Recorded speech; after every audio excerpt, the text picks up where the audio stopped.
आज विधवा सहाय का हफ्ता, विधवा सहाय सीधा विधवा के बैंक अकाउंट में पहुंचती, उसको धक्का खाने की जरूरत नहीं। किसी वृद्ध का पेंशन सीधा इसके घर में पहुंच जाता है, बच्चों का वजीफा इनके बैंक अकाउंट के अंदर पहुंच जाता है। किसी को धक्का खाने की जरूरत, कोई आपसे 5 पैसा भी नहीं मांग सकता साहब। मोदी जी किसानों को 6,000 रुपया साल का बेचते हैं, जम्मू कश्मीर के किसान को भी बेचते हैं। वहां से एक बटन दबाते हैं, 10 मिनट में आपके बैंक अकाउंट में ट्रांसफर हो जाता है।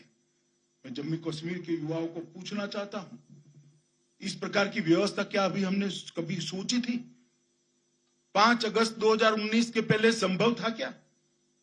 ये पारदर्शिता और भ्रष्टाचार का खात्मा जम्मू कश्मीर के विकास की नींव है। मेरी बात याद है। इस राज्य को भ्रष्टाचार ने दिमक की तरह इसकी जड़ें खोखली करी थी। हम उसमें से बाहर लाने का काम भारत के प्रधानमंत्री नरेंद्र मोदी जी ने किया है। मित्रों, मैं आप लोगों को बड़े दुख और दर्द के साथ एक बात बताना चाहता हूं। आजादी के बाद पर हेड किसी राज्य को सबसे ज्यादा भारत सरकार ने मदद करी है तो जम्मू कश्मीर में। मगर गरीबी गई क्या? बेरोजगारी गई क्या? इंफ्रास्ट्रक्चर बढ़ा था क्या? इंफ्रास्ट्रक्चर तो अब बढ़ने लगा। गरीबी जाने का अब जरिया हुआ, रोजगारी अब मिलने बोली। पढ़ाई लिखाई के लिए यहां से पाकिस्तान जाते थे। मनोज जी, कितनी मेडिकल कॉलेज बना दी? 7 नए मेडिकल कॉलेज बनाए, 11 नर्सों की कॉलेजें बनाई हैं। जम्मू कश्मीर के युवाओं को, यहाँ के गरीब माँ बाप के तेजस्वी बच्चों को डॉक्टर बनने के लिए अब जम्मू कश्मीर के बाहर जाने की जरूरत नहीं है। और ये कई साल पहले यहां शुरू होना चाहिए था, मगर नहीं हो पाया।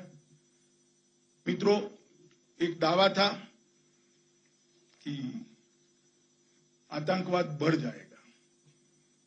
2004 से 14 के, मैं पुराने 90 के तो आंकड़े बोलना भी नहीं चाहता। उसमें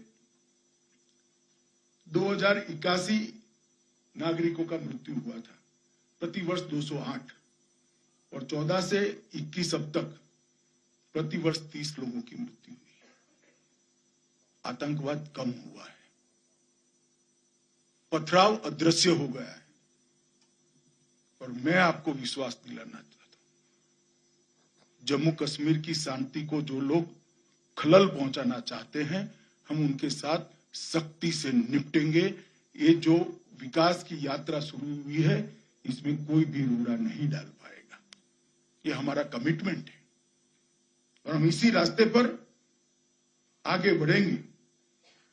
और मित्रों, मैं इसमें ज्यादा आंकड़ों में जाना नहीं चाहता, मगर इतना जरूर कहना चाहता हूं कि अब तक 40,000 से ज्यादा, सब मिलाकर सेना, दहशतगर्द और नागरिक, सुरक्षाकर्मी, सेना सब मिलकर 40,000 लोगों की जान गई है।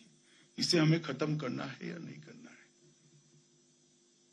दहशतगर्दी और विकास दोनों एक साथ संभव है क्या? आप बताइए मुझे, संभव है? हो सकता है क्या? कभी नहीं हो सकता। विकास की पहली शर्त है यहां शांति हो। और कौन इसको निकालेगा? सरकार निकाल सकती है क्या? ना भाई ना। सरकार तो प्रयास कर सकती है।